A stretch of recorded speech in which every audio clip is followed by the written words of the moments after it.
Well, hello everybody and welcome back. Today is a very special episode as today is my first Care Collab I get to join in. I would like to thank Nina over at Ninja Orchids for having me. So today's Care Collab is a general Care Collab on Slipper Orchids. Slipper Orchids are my favorite, so I was more than happy to join in. And particularly because if you've seen my recent birthday haul, you'll see that I've gotten a very nice slipper orchid for my 50th birthday, Fragmipedium Geralda. You can see her sitting right up there. Let's try to zoom in on that. New bud opening. The other bud's a bit crushed. Okay, back to the Care Collab. So, we'll take a pause and have a nice look at Fragmapedium Umilia Arius Red Dancer times Kovacii Full Moon. And I'll put up a list of the other channels joining in the Care Collab today.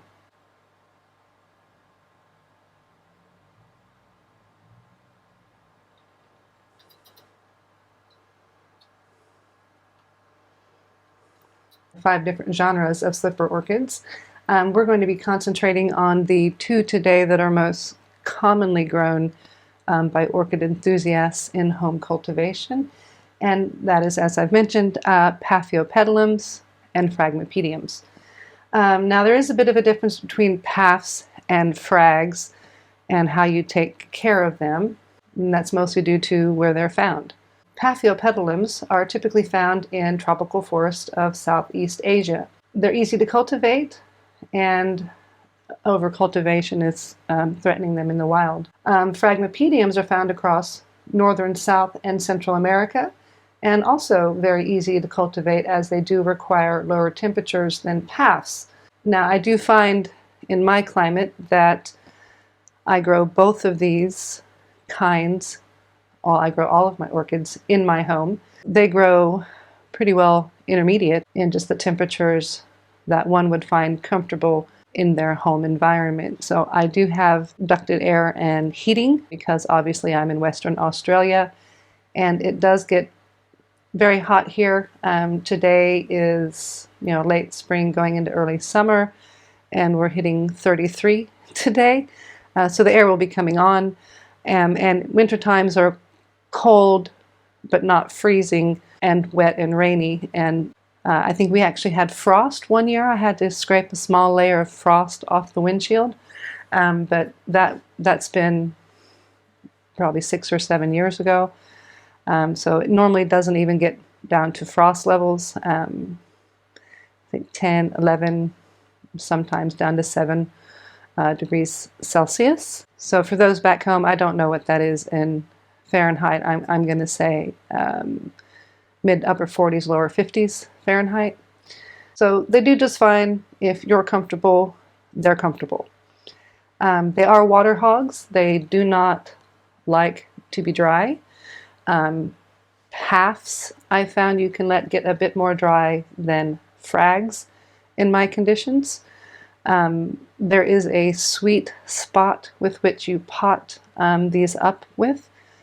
Frags, if their root nubbings are exposed to air, they die off before they can even really form. So I always put a fairly generous top layer of small Orchiata bark along the top of my Frags and my Paphs to help with the humidity in the pot and to keep everything at that nice moist but not soggy level for those new roots to come out.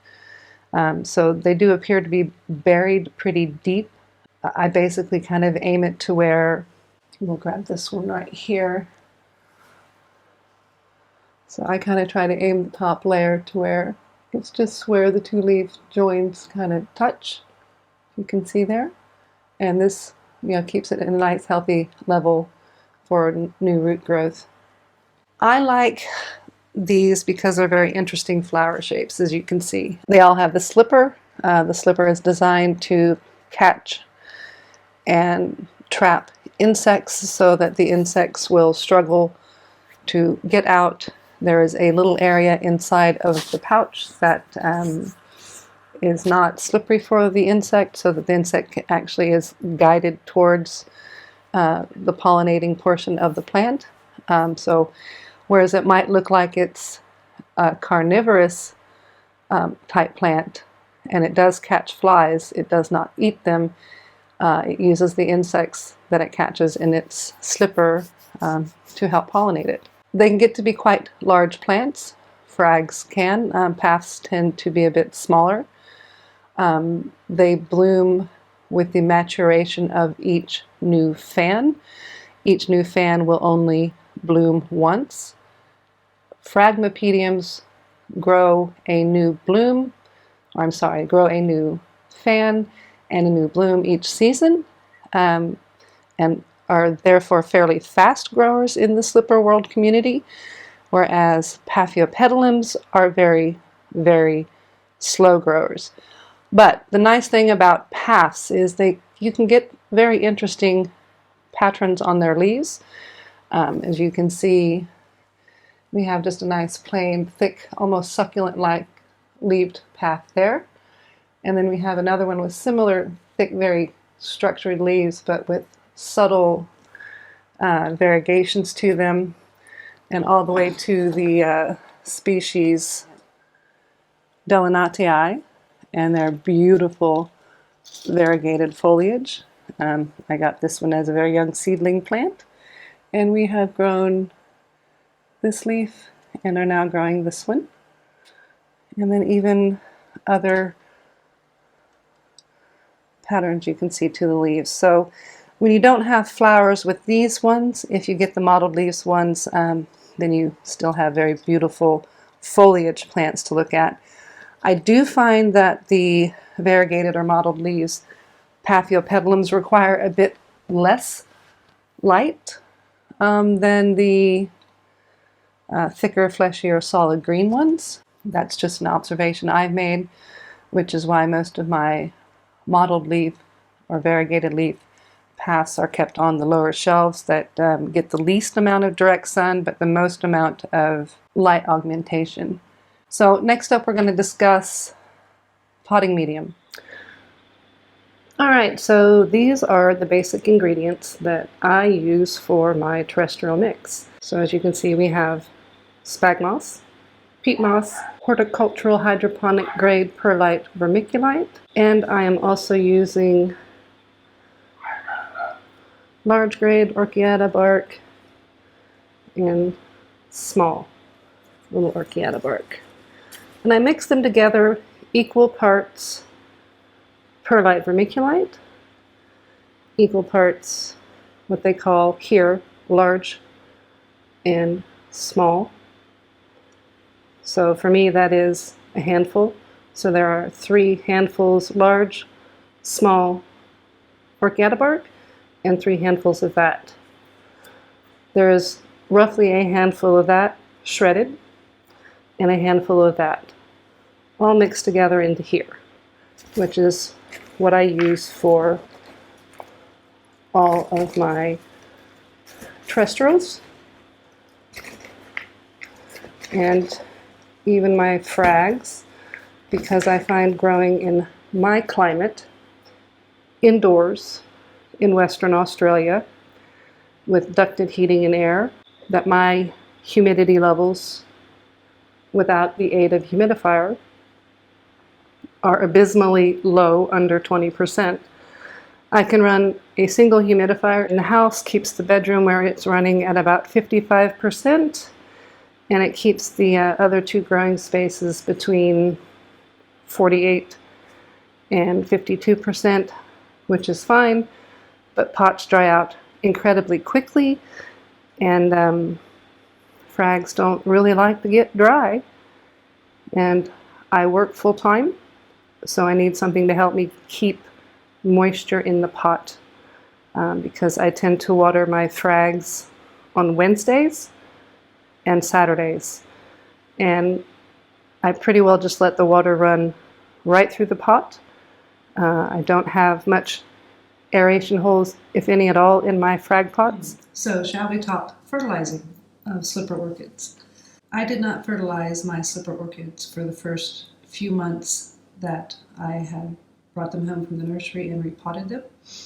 I figured they needed to have rest from being repotted, going from the nursery's living conditions to transitioning into mine. So I've just been feeding them with water from the tap. I usually filter it through a Brita water filter jug. On Wednesdays, I do a thorough flush of watering, and I just use that straight from the tap. I don't bother filtering that. On Saturdays, I water and I fill their pots up just to a little bit to see the top here is wet but not swimming in it. I recently started to fertilize my orchids that have been in their pots and in my condition for several months now. And I got this. It is made right here locally in Western Australia. So I followed the label directions to the T for not slipper orchids. These are not heavy feeders.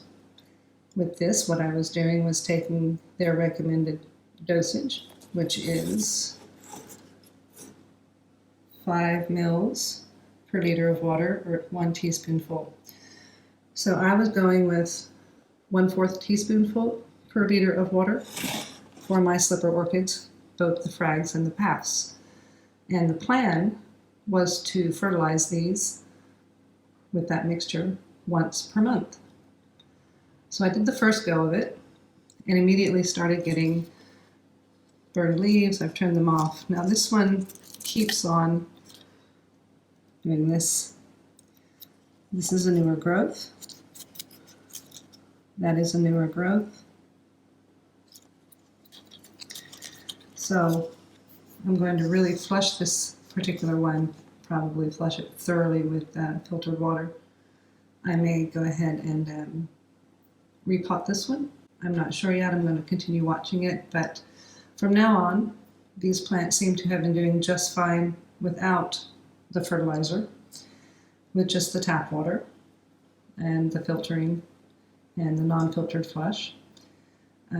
Up until now, with the exception of damage from the nursery, the plants are doing very good. This one is mine. I've grown this one, so the leaves were all beautiful like this, and now they're doing this. Got a little bit sunburned.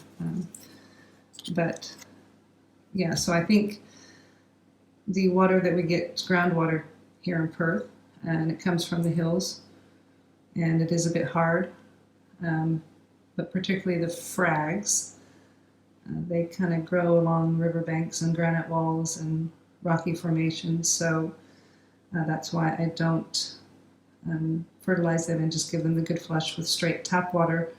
But I do know it's rather hard water, so I do go ahead and filter it with a Brita filter water jug. I'm currently not testing parts per million. I'm going off of the advice of a local grower who's been growing here for many, many, many years, that our tap water is fine, and just to dial it down on the fertilizer. My other plants seem to be tolerating this fertilizer at its given strength just fine. So I'm not sure if Orchid Focus here in Western Australia used rainwater or what sort of water they used when they did their testing on the plants, but I'm running with the assumption that they used water from the tap, and so it's probably going to work pretty good with the local water supply here. That'll be one thing that we can do some follow-ups on other Care Collabs, but for the most part, in my growing conditions here in Perth, Western Australia, in the house, with my potting mixture that I discussed earlier that I have them in, and I do have a top layer of bark just to keep more humidity in.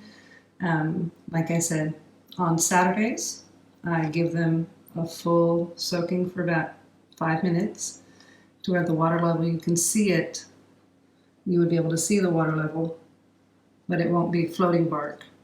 And then on Wednesdays, I just run the water through it, you know, really pretty good. And that's what I do with all of them. And they seem to be quite happy.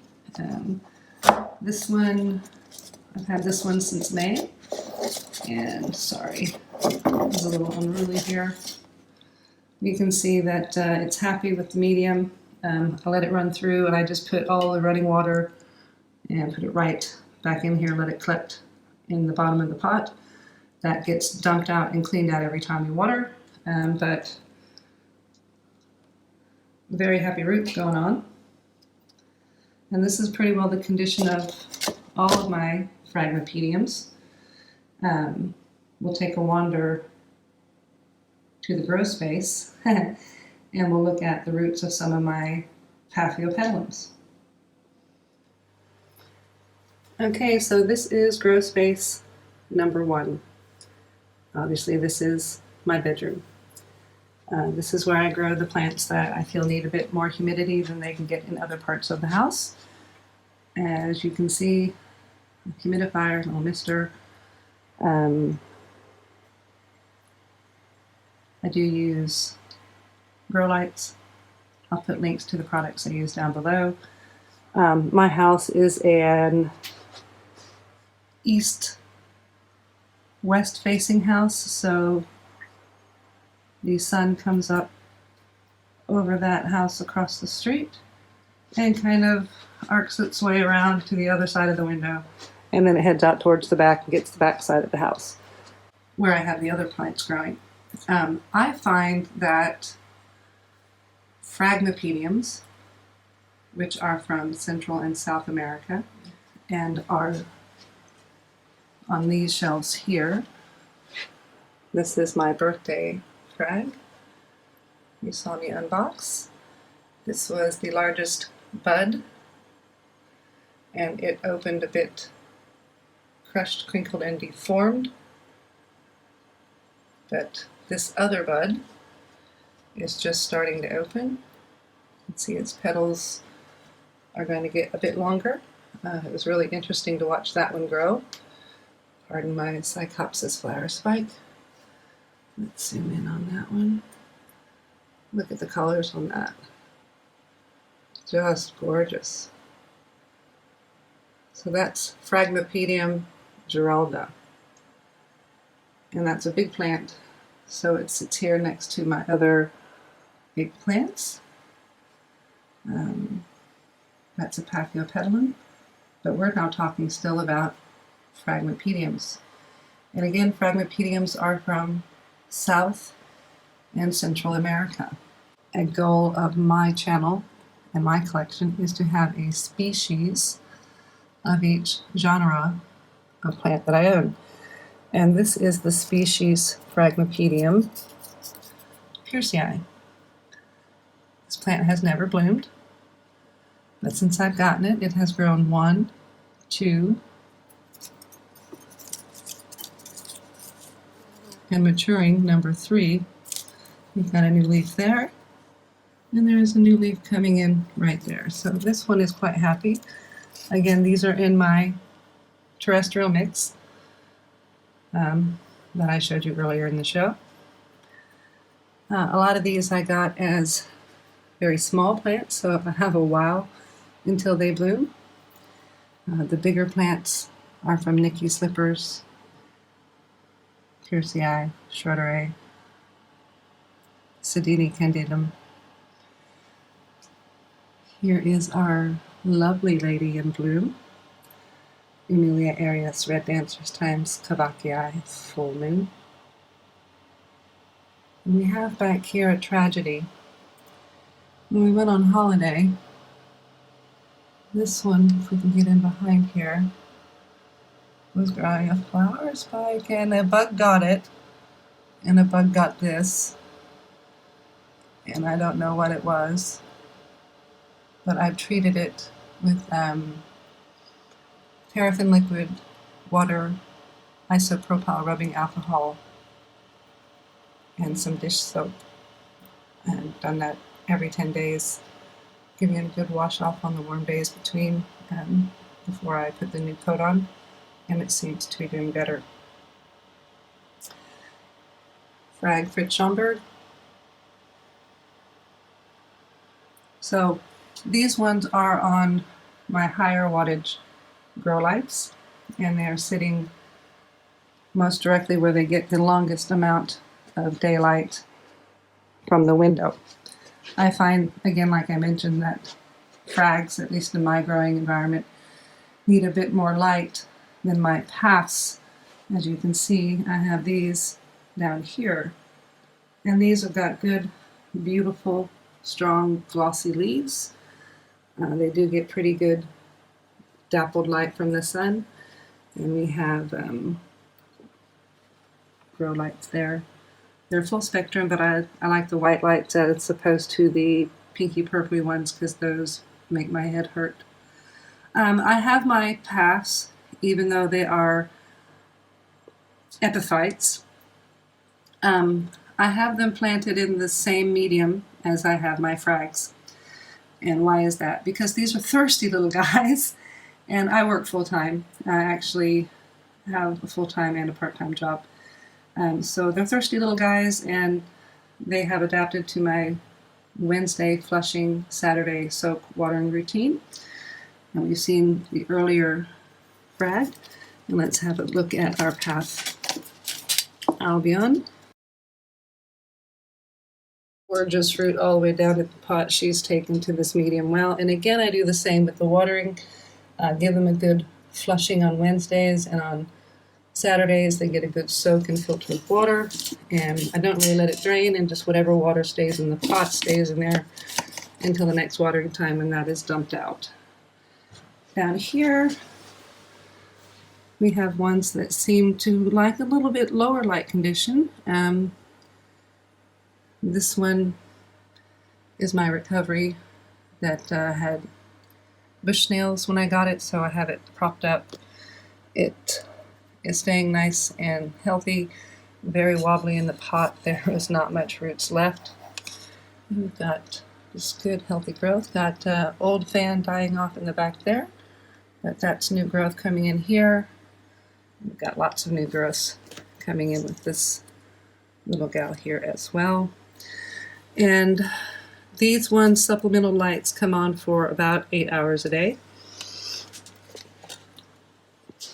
The frag supplemental lights come on for about 12 hours a day. And then the rest of the time, the light they get is just whatever is coming in through the window naturally. And that is sort of the light requirements and humidity levels that I run. The humidifier in this space here, keep my bulbos here, is running, there you go, that's what our temperatures are, 25.9 and 52% humidity. So this little guy from Breville, for my house, keeps the bedroom at that, about that, 50 to 55.